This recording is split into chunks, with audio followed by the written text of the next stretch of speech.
আজকের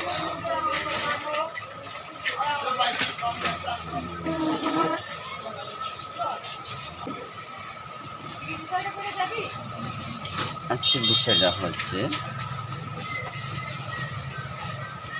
অনেক দিন থেকে গ্যাস্ট্রিকের সমস্যায় ভুগতেছেন, গ্যাস্ট্রিক আলসারের সমস্যায় ভুগতেছেন, ওই ক্ষেত্রে কী খাবেন।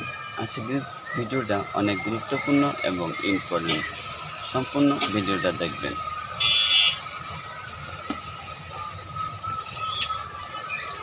প্রথমত সকালে ঘুম থেকে উঠে ব্রাশ করে 3 গ্লাস পানি খাবেন।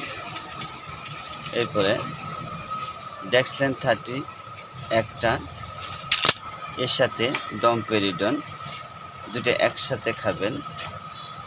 খাওয়ার পরে 2 গ্লাস পানি খাবেন। আসলে কি আমাদের মেন গ্যাস্ট্রিকের সমস্যা কোথা থেকে হয় জানেন?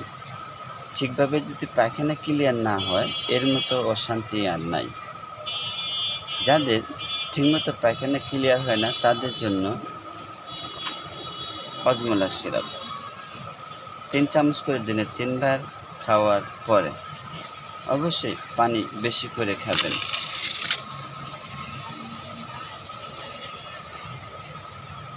অত দামের জিনিস যদি কেউ কিনতে না পারে, তাহলে হচ্ছে ইজি লাইফ পায়খানা ক্লিয়ার করার জন্য। পেট শান্তি তো দুনিয়ায় শান্তি।